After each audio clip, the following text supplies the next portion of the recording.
हरे कृष्णा, राधे राधे। सर्वप्रथम आप सभी को महाशिवरात्रि की हार्दिक शुभकामनाएं। भोलेनाथ आप सभी के सारे मनोकामनाओं को संपूर्ण करें। हिंदू धर्म में आज के दिन का एक विशेष महत्व है, क्योंकि आज का दिन देवाधिदेव भगवान शंकर का दिन माना जाता है। वैसे तो महाशिवरात्रि पूरे देश में धूमधाम से मनाया जाता है, किंतु कश्मीरी ब्राह्मणों के लिए ये विशेष त्योहार होता है और अनंतनाग में विशेषकर इसकी बड़ी पूजा और बड़े बड़े मेले लगते हैं। यही नहीं, नेपाल के पशुपतिनाथ मंदिर और बांग्लादेश में भी इसे पूरे हर्षोल्लास से मनाया जाता है। जो भी अविवाहित कन्याएं होती हैं वो अपने मनपसंद वर पाने के लिए इस दिन व्रत करती हैं और विवाहित स्त्रियां अपने पति की लंबी आयु के लिए व्रत रखती हैं। तो आइए इसके बारे में कुछ चीजें जानते हैं। सबसे पहली बात तो ये कि शिवरात्रि और महाशिवरात्रि एक नहीं है। प्रत्येक महीने के कृष्ण पक्ष की चतुर्दशी को अमावस्या के दिन पहले की रात्रि शिवरात्रि कहलाती है।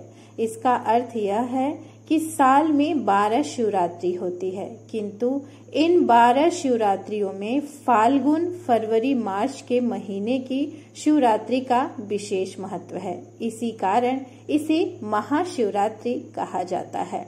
तो आइए इसी के साथ एक बहुत ही सुंदर कथा है जो हम महाशिवरात्रि के दिन सुनते हैं तो हमें शिव व्रत का संपूर्ण फल प्राप्त होता है। भोले की कृपा के लिए क्या देवी तो क्या देवता और क्या राक्षस अपनी शरण में आए सभी श्रद्धालुओं पर न केवल कृपा करते हैं बल्कि उन्हें मनोवांछित फल भी प्रदान करते हैं। ऐसे ही एक कथा जुड़ी है मृत्यु के देवता यमराज से। जब उन्होंने भोलेनाथ को यूं ही बिना किसी वाहन के भ्रमण करते देखा तो उनके मन में एक इच्छा जागृत हुई। बस फिर क्या था, यमराज ने भगवान शिव के समक्ष अपनी इच्छा प्रकट की और फिर क्या हुआ आइए जानते हैं। पौराणिक कथाओं के अनुसार भगवान शिव बिना किसी वाहन के ही संपूर्ण संसार में विचरण करते थे। एक दिन जब वह जगत में विहार कर रहे थे तो यम ने उन्हें देखा। उनके मन में यह बात आई कि वह भोलेनाथ के वाहन बन जाएं, लेकिन यह इतना सहज नहीं था। तो उन्होंने शिव को प्रसन्न करने के लिए कठिन तप किए। यम के तप से शिव शंभु प्रसन्न हुए और उन्होंने यम को बैल रूप में अपना वाहन बनाना स्वीकार किया। भोलेनाथ ने बैल रूप को इसलिए चुना क्योंकि बैल अत्यंत भोला होता है। उसके मन में किसी भी प्रकार का छल कपट नहीं होता। यही वजह है कि भोले बाबा ने बैल यानी कि नंदी को अपना वाहन नियुक्त किया। यही नहीं, शिव जी ने नंदी को अपना प्रधान सेनापति भी बनाया। कहा जाता है कि भगवान शिव की सेना नंदी बाबा के कहने पर ही चलती है। पौराणिक कथाओं के अनुसार पुरातन काल में एक शिलाद नाम के एक ऋषि हुए जो कि पूर्ण रूप से प्रभु की पूजा में लीन रहने लगे थे। ऐसे में परिवार के लोगों को उनके वंश की चिंता हुई। यह परेशानी लेकर सभी उनके पास पहुँचे और गृहस्थ जीवन में वापस आने का निवेदन किया। हालांकि वह नहीं माने, लेकिन उन्होंने जन्म मृत्यु से परे एक संतान के प्राप्ति के लिए देवराज इंद्र की पूजा की। इंद्र प्रसन्न तो हुए, लेकिन ऐसे संतान का आशीर्वाद देने में असमर्थ थे। जब इंद्रदेव से इच्छा मुताबिक संतान प्राप्ति का आशीर्वाद नहीं मिला तो शिलाद मुनि ने शिव की पूजा की। उनके कठोर तप से शिव अत्यंत प्रसन्न हुए और स्वयं उनके संतान के रूप में जन्म लेने की बात कही। कथा मिलती है कि एक दिन शिलाद मुनि खेत जोत रहे थे।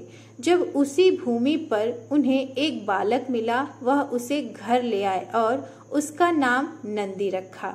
भगवान भोलेनाथ ने मित्र और वरुण नाम के 2 मुनियों को नंदी के पास भेजा। उन्होंने नंदी को बताया कि वह अल्प आयु है। यह सुनकर नंदी बाबा वन में चले गए और महादेव की पूजा अर्चना करने लगे। उनकी पूजा से भोलेनाथ प्रसन्न हुए और नंदी को मृत्यु भय से मुक्ति, अजर अमर होने का आशीर्वाद दिया।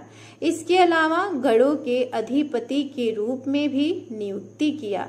कथा मिलती है कि जब असुरों और देवताओं के बीच समुद्र मंथन हो रहा था और उसमें से जो विष निकला था उसे शिव ने धारण किया था, लेकिन विष पान के दौरान कुछ बूंदें जमीन पर गिर गई थी और उन्हें नंदी ने अपनी जीभ से चाट लिया था।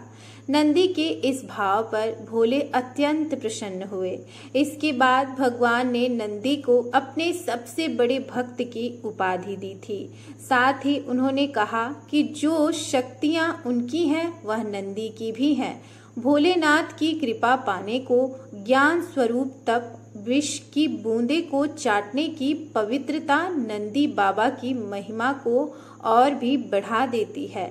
भोले बाबा ने नंदी को यह आशीर्वाद दिया था कि उनकी पूजा से पहले नंदी की पूजा की जाएगी। यही वजह है कि हर शिवालय में नंदी बाबा की मूर्ति जरूर होती है। यही नहीं, यह भी मान्यता है कि यदि आपको भोलेनाथ से कुछ मांगना है और आपने नंदी बाबा के कानों में सच्ची श्रद्धा, पवित्रता और अटूट निष्ठा से अपनी बात कह दी तो वह भोलेनाथ तक जरूर अर्जी पहुंच जाती है और भोलेनाथ आपकी मनोकामना को स्वीकार करते हैं और आपके जीवन की सारी तकलीफों को दूर करते हैं और आपकी इच्छा की पूर्ति करते हैं। तो इसी के साथ ये छोटी सी कथा यहीं समाप्त होती है। आशा करती हूँ कि आपको पसंद आई होगी। पसंद आई है तो हमारे वीडियो को लाइक, शेयर, सब्सक्राइब भी जरूर कर दीजिएगा। राधे राधे। श्री हरिदास, श्रीमन नारायण।